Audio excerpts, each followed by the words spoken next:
février 2019, des millions d'Algériens sortent dans la rue pour dire non à un 5e mandat consécutif du très affaibli président Bouteflika, au pouvoir depuis 20 ans.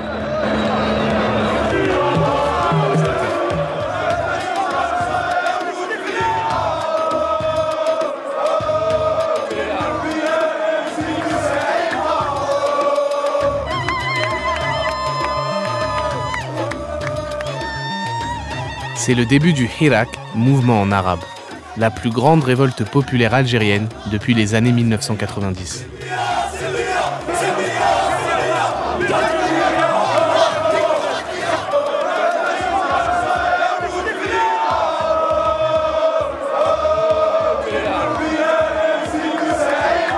On va pas s'arrêter, on se bat pour une vie digne, pour une vie décente, on en a marre de la corruption, on en a marre de ce pouvoir depuis 20 ans. On ne va pas s'arrêter. Aujourd'hui, le peuple est en train de reprendre confiance en lui. Il y a une sorte d'espoir.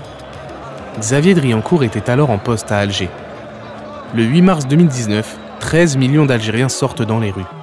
13 millions de manifestants dans toute l'Algérie. 13 millions de manifestants sur une population de 43 millions, c'est énorme.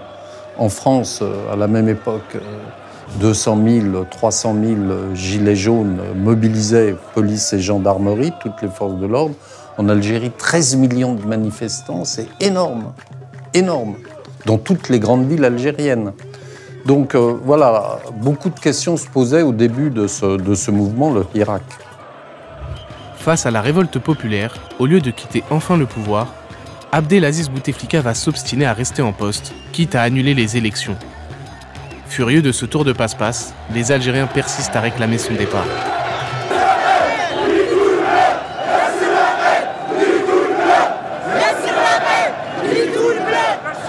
Pourtant, en déplacement à Djibouti, Emmanuel Macron va continuer à soutenir Bouteflika. Sur la situation ensuite en Algérie, vous l'avez dit, je veux ici saluer avant tout la dignité avec laquelle la population, et en particulier la jeunesse algérienne, ont su exprimer leur espoir, leur volonté de changement, ainsi que le professionnalisme des forces de sécurité. Et je salue la décision du président Bouteflika qui ouvre une nouvelle page dans le développement de la démocratie algérienne. Mais en avril 2019, un événement historique va mettre à nouveau la France en porte-à-faux. Abdelaziz Bouteflika abdique face à la rue. Le nouveau pouvoir, incarné par le général Gaïd Salah, lance alors une purge à l'encontre du clan présidentiel déchu. C'est un procès hors norme qui s'est ouvert aujourd'hui en Algérie, à 8 jours seulement de la présidentielle, si contestée. La comparution très contestée aussi de 2 anciens premiers ministres et toute une ribambelle de politiques et d'hommes d'affaires, tous plus puissants les uns que les autres, jusqu'à un certain mois de juin 2019. Il y a 6 mois à peine, et avec la chute d'Abdelaziz Bouteflika, celle de ses nombreux proches. Pas tous, c'est d'ailleurs ce qui provoque la suspicion d'une partie de l'opinion publique algérienne. Les affairistes du clan Bouteflika, qui avaient rencontré Emmanuel Macron en février 2017, sont envoyés devant les tribunaux.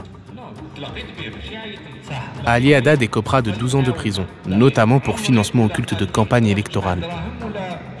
Pareil pour les frères Kouninef, qui écoperont pour leur part de 16 ans, 15 ans et 12 ans de prison.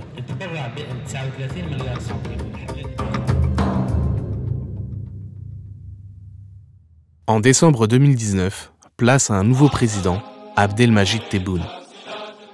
Élu avec un taux de participation de seulement 39%, le plus bas dans l'histoire du pays, Tebboune a du mal à trouver grâce aux yeux d'une population qui continue de manifester.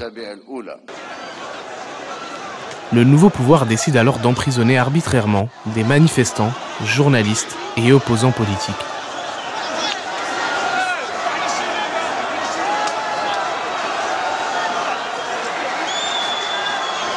Ce régime est un régime qui montre toute sa réalité de régime autoritaire, despotique, tyrannique, violent.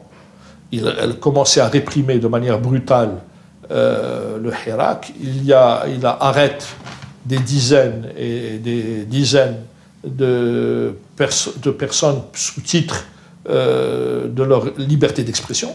Il y a plus de 200 détenus d'opinion en Algérie aujourd'hui. La torture est pratiquée à large échelle, y compris dans ses aspects les plus ignobles et les plus atroces d'atteinte à la dignité humaine. Malgré cette répression à grande échelle, en novembre 2020, Emmanuel Macron va continuer à soutenir le régime algérien. Je vous le dis franchement, je ferai tout ce qui est en mon possible pour aider le président Tebboune dans cette période de transition. Il est courageux. On ne change pas un pays, des institutions et des structures de pouvoir en quelques mois. Pour Jean-Pierre Mignard, Emmanuel Macron aurait pu être moins complaisant. La France a parfaitement le droit de dire que si des manifestations lui apparaissent réprimées alors que l'ordre public n'est pas menacé, que la presse est maltraitée, elle peut le dire. Je ne vois pas pourquoi la France s'interdirait de donner son opinion sur ce qui se passe en Algérie, surtout que ne le faisant pas, une grande partie de la population algérienne et de la jeunesse algérienne considère qu'il y a une espèce de pacte, de complot entre Emmanuel Macron et le président Tebboune. Et effectivement, le soutien de Macron au régime d'Alger va choquer de nombreux Algériens.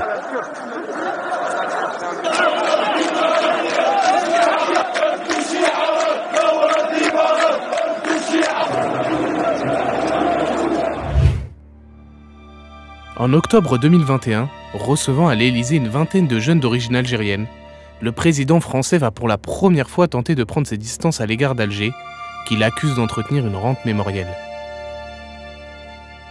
Je ne parle pas de la société algérienne dans ses profondeurs, mais du système politico-militaire qui s'est construit sur cette rente mémorielle.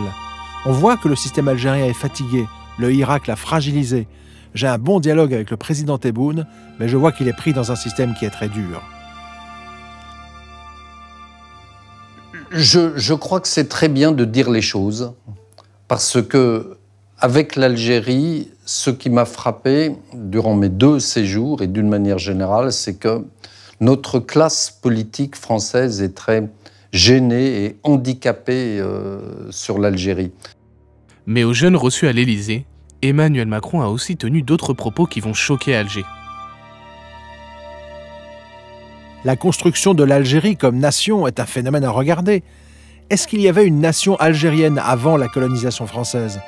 Ça, c'est la question.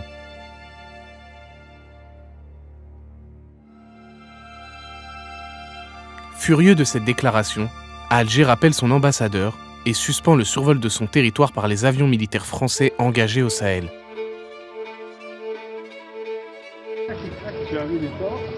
Puis, Ramtan Lamamra, le ministre algérien des Affaires étrangères qui avait accueilli Macron en février 2017. Souvenez-vous.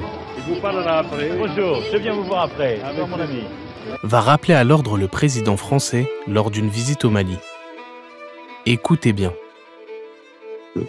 Dans les relations que nous constituons avec le partenaire français, il y a une logique de donner et de recevoir. Il n'y a pas de cadeau, il n'y a pas j'allais dire, d'offrande à sens unique. La lutte de libération nationale du peuple algérien a contribué à l'accélération de cette histoire et nous en sommes très fiers. Un mois plus tard, Emmanuel Macron fait machine arrière. Le président de la République regrette les polémiques et les malentendus engendrés par les propos rapportés. Le président Macron a le plus grand respect pour la nation algérienne, pour son histoire et pour la souveraineté de l'Algérie. Les 2 régimes font semblant de se détester. En fait, c'est comme une liaison dangereuse. C'est comme des amants qui se rencontrent secrètement, mais qui ont des vies parallèles.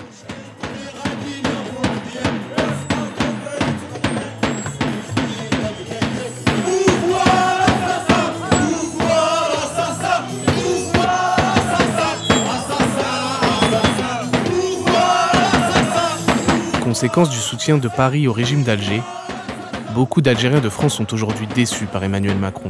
Macron, complice, les généraux terroristes, les généraux terroristes. Je voudrais dire à Macron, c'est qu'il faudrait qu'il arrête un petit peu cette boucle infernale. qui existe depuis 1962, c'est-à-dire que l'Élysée, la France officielle, a toujours été complice des dictatures africaines d'une manière générale et de l'Algérie en particulier. Donc aujourd'hui, moi, en tant que franco-algérienne vivant en France et qui défend aussi les valeurs de la République française, qui sont égalité, fraternité, liberté, bien entendu, je les veux aussi pour l'Algérie, qui est mon pays d'origine. Donc ce que je souhaite dire à Macron, c'est qu'il est temps de laisser le peuple algérien construire son pays, une véritable démocratie. C'est lui qui devra choisir. Quel que soit son choix, il faudra le respecter. Parce que de toute façon, le peuple algérien connaît parfaitement bien ses propres intérêts.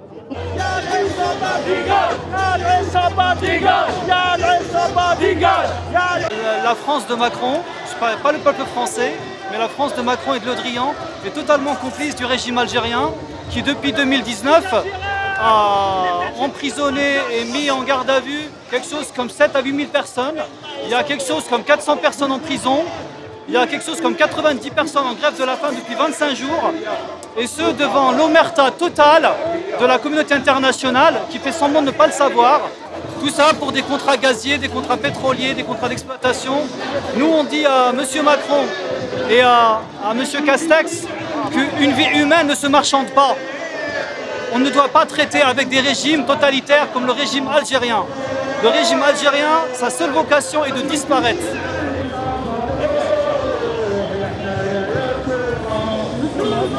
En attendant, à Alger, le régime est toujours en place.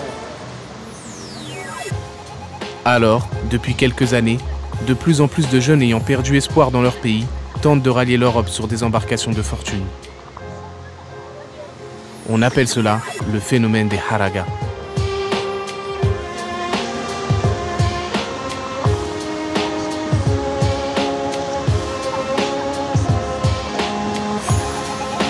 Voici une de leurs vidéos postées sur les réseaux sociaux.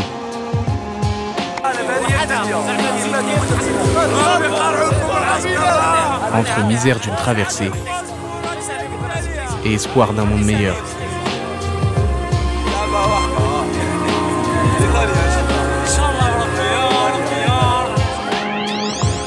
À 4 000 € la traversée vers l'Europe par personne, les haragas sont devenus rentables pour les businessmen algériens.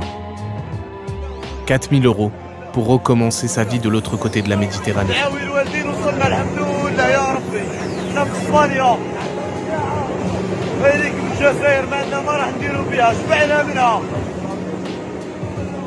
En 2021, près de 10 000 jeunes Algériens ont ainsi rallié l'Espagne au péril de leur vie.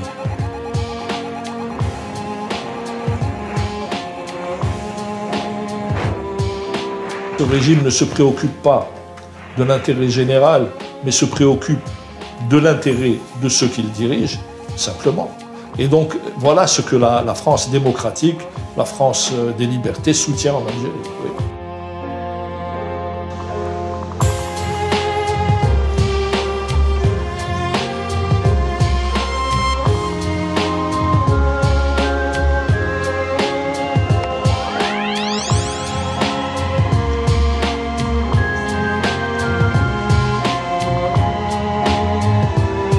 Retrouvez la suite de cette enquête sur notre chaîne YouTube ou directement à la fin de cette vidéo. Off Investigation, c'est des documentaires que les chaînes n'osent plus produire. Grâce à vous, notre liberté éditoriale est totale. Vos dons nous permettent d'enquêter et de révéler en vidéo à des millions d'internautes les coulisses d'un monde qui dérive trop souvent à l'abri des regards. Aidez-nous à déverrouiller l'information, faites un don.